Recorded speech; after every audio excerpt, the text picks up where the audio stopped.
I financially supported my sister through college. She told friends she has no personal life to spend money on.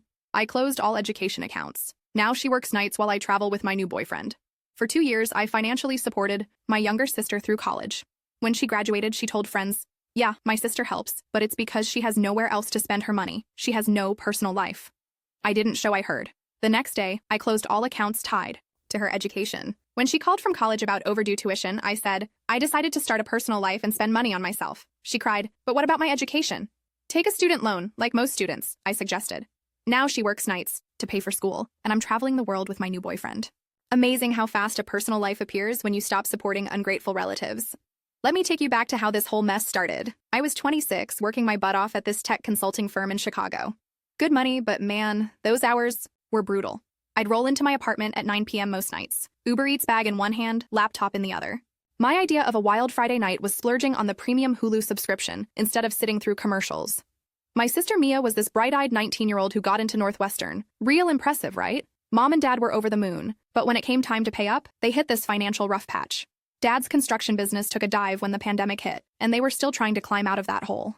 I remember sitting at my kitchen counter, scrolling through my bank app and doing the math. I had decent savings, no student loans of my own thanks to scholarships, and my apartment was cheap because I'd found this gem with 2 roommates who were hardly ever home. The decision felt like a no-brainer at the time.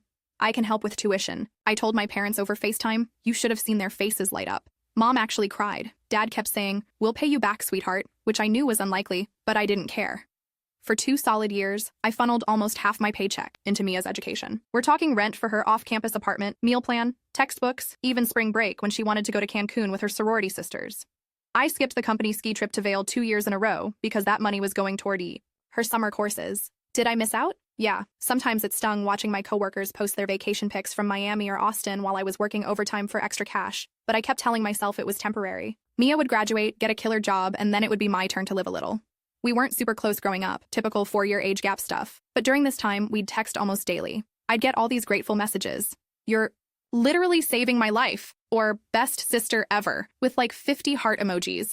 Every now and then, she'd send me a Starbucks gift card or a cute care package with fuzzy socks and face masks. Small stuff, but it felt good, you know? Then came her graduation weekend. Northwestern goes all out for these things. I flew in, got a room at this overpriced hotel near campus, bought her this gorgeous Kate Spade bag she'd been eyeing. The ceremony was long as hell, but seeing her walk across that stage in her cap and gown, not gonna lie, I teared up a bit. That night, her friends threw this rager at some luxury apartment one of the rich international students rented. I wasn't planning to go, figured it was a young people thing, but Mia insisted. Come on, you helped make this happen, she said. So I threw on my one decent outfit that wasn't work clothes and tagged along. I was chilling in the kitchen, nursing a White Claw. Yes, I'm basic, don't judge, just people watching. Most of the grads were already 3 sheets to the wind, getting loud, taking those red solo cup selfies, normal graduation stuff. Then I overheard Mia talking to this circle of friends by the sliding glass door. One of them asked how she afforded Northwestern without loans. Yeah, my sister helps, she said, but it's because she has nowhere else to spend her money. She has no personal life. They all laughed. One guy said, free money's free money, right? And Mia goes, for real. She's probably at home with her cat watching Netflix right now if I didn't drag her here. First of all, I don't even have a cat. Second of all, what the actual heck?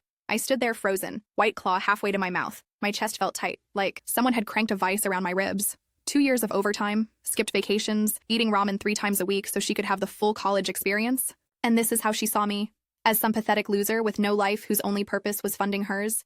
I didn't make a scene. Didn't storm over and throw my drink in her face like in some CW drama.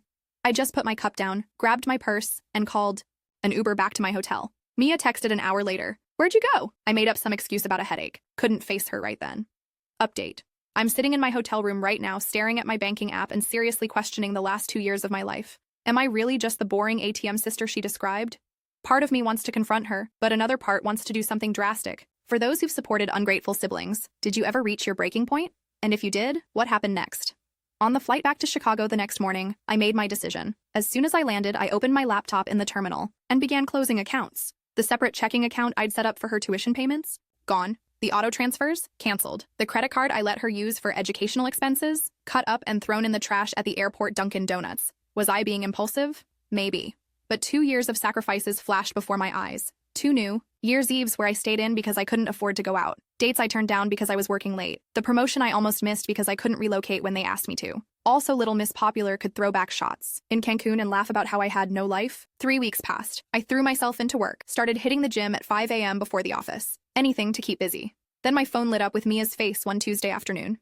"Hey, something weird is happening," she said, voice already edging toward panic. "The bursar's office says my tuition payment bounced and there's some kind of hold on my account. Can you check on it?" I took a deep breath. I already know what happened. I closed that account. Silence. Then, what? Why would you do that? I decided to start a personal life and spend money on myself. More silence. I could almost hear the gears turning in her head. But what about my education? Her voice cracked a little, the first real emotion I'd heard from her in a while. "Take out a student loan, like most students," I suggested, keeping my voice level. "Or ask mom and dad, or get a job. There are options." "But you promised." Now she was crying for real. "I'm going into senior year. I can't afford this on my own. Guess you should have thought about that before telling everyone I have no personal life and nothing to spend my money on except you." The crying stopped abruptly. "You heard that?" "Yep, at your graduation party. Interesting perspective you have on our arrangement." She launched into damage control mode. It was just a joke. She was just trying to sound cool. She didn't mean it, blah, blah, blah. But the damage was done. I told her I'd honor the lease on her apartment through the summer since I'd already signed for it. But come fall, she was on her own. Was it harsh? Maybe. But sometimes you need to rip off the Band-Aid. That summer was transformative. With an extra couple grand in my pocket each month, I started saying yes to things. Weekend trip to Nashville with coworkers? Booked. Fancy gym membership I'd been eyeing? Signed up. I even hired a personal stylist for a day to overhaul my wardrobe, something I'd never have considered before. Then came the dating app matches. I'd been on Hinge before, but always the free version. Always too busy or broke to really invest in dating. Now I had professional photos, cute outfits, and actual free time to meet people. That's how I connected with Jake. Jake was this laid-back software engineer who loved travel and had this adorable golden retriever named Pancake. On our third date, over tacos at this hole-in-the-wall place in Wicker Park, he mentioned he had a month of remote work coming up and was thinking of doing it from Barcelona. "You should totally come," he said like it was the most normal suggestion in the world. "I'll be working during the day, but nights and weekends we could explore." The old me would have laughed it off. Too expensive, too impulsive, too many responsibilities. But the new me? I checked my newly flush bank account, realized I had enough PTO saved up, and said, "Let's do it." Meanwhile, Mia was scrambling. She'd managed to get a partial scholarship for her final year, but needed to cover the rest. She landed this gig waiting tables at Olive Garden, working until 2 a.m. most nights. Mom called to ask if I could just help a little bit, but I held firm. Update. I've done something I never thought I would. Packed a suitcase for Barcelona with a guy I've been dating for just 2 months. My sister just texted asking if I could co-sign on a student loan. The same sister who said I had no life. Am I being petty by living it up while she struggles? Or is this just the natural consequence of her actions? Has anyone else completely reinvented themselves after dropping a financial burden? Barcelona with Jake was straight up magical. We rented this airy apartment in the Gothic Quarter with these huge windows that opened onto a tiny balcony. Mornings, I'd sit out there with espresso, watching the city wake up while Jake worked. Afternoons, I'd wander through museums or people watch on Las Ramblas. Evenings, we'd hit up tapas bars, drinking sangria, and eating patatas bravas until midnight. One night, curled up on our rental apartment couch, slightly buzzed from Spanish wine, I told Jake the whole sister story. Expected him to think I was cold-hearted or petty. Instead, he said, "Good for you. You can't set yourself on fire to keep someone else warm, especially when they don't appreciate the heat." That's when I knew this guy was a keeper. We extended our Barcelona stay by another week, then hopped over to Paris for a long weekend because why not? I posted pics of us at the Eiffel Tower, at sidewalk cafes, living our best lives. Not to be petty, okay, maybe a little petty, but to document this new chapter I was writing for myself. Back in Chicago, reality hit. My apartment lease was ending, and my roommates were moving out. Jake suggested I move in with him, but that felt too fast. Instead, I found this gorgeous one-bedroom in Lincoln Park. Way more than I used to spend on rent, but still within my budget now that I wasn't funding. Sister scholarship. The day I signed the lease, Mom called. She sounded tired. "Mia's really struggling," she said. "Working until 2 a.m., then classes all day. She's exhausted." I felt a twinge of guilt, but pushed it aside. "She'll manage. Lots of students work through college." "She misses you," Mom added. "Says she knows she messed up." That was new. In all our text exchanges since the incident, Mia had been cold, distant, only reaching out when she needed something. Never an actual apology. I decided to meet her for coffee. Neutral territory, a Starbucks halfway between my new place and her apartment. When she walked in, I barely recognized her. Dark circles under her eyes, hair thrown up in a messy bun, wearing the same Northwestern hoodie she'd had since freshman year. "You look different," she said, eyeing my new haircut and the cute leather jacket I'd splurged on in Spain. "So do you," I replied, not unkindly.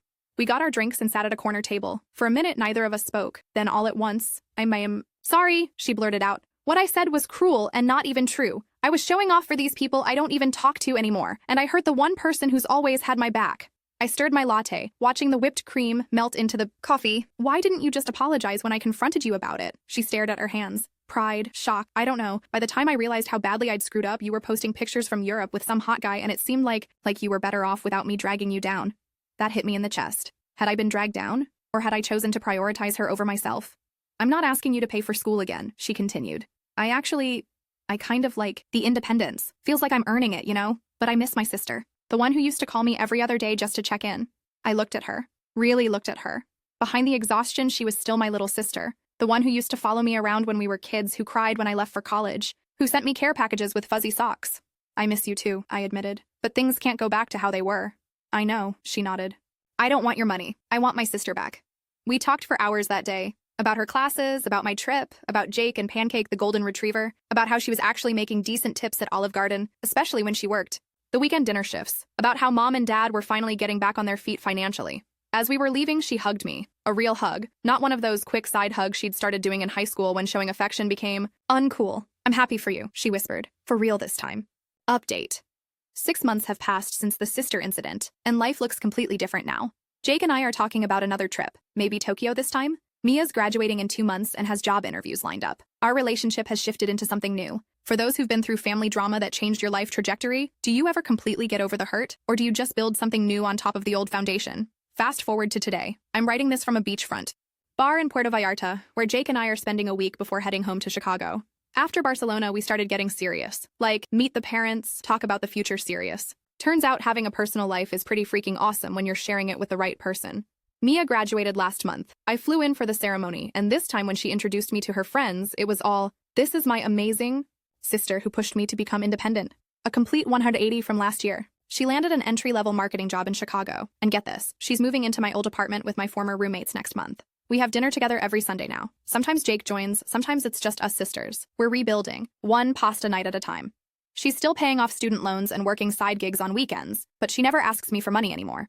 Instead, she asks for advice on negotiating her salary or dealing with difficult coworkers, adult sister stuff. Last week, she brought up the incident over tiramisu. You know, I was so mad at you when you cut me off, she said, but it was the best thing anyone's ever done for me, forced me to grow up. That wasn't actually my intention, I admitted. I was just hurt and wanted to hurt you back, she shrugged. Worked out though, didn't it? You got a life, I got a backbone. We laughed, and it felt good. Real good. Do I regret supporting her those 2 years? Honestly, no. I'd do it again. Maybe with clearer boundaries and expectations, but I'd still help. What I do regret is letting my own life shrink to make room for hers. There was always enough space for both. As for Jake, he just texted asking if I want to extend our trip another week. His company doesn't care where he works from, and my boss owes me for covering that big client emergency last month. So here I am about to order another margarita and say yes to more life, more adventure, more of everything I thought I couldn't have. Turns out my sister was wrong. I always had a personal life. I just needed to remember it was mine to live. And for anyone out there supporting someone else at the expense of your own dreams, it's never too late to reclaim your time, your money, and your joy. The people who truly love you will adjust their expectations. The ones who don't, well, they might have to get a job at Olive Garden. But trust me, in the end, everyone grows up better for it.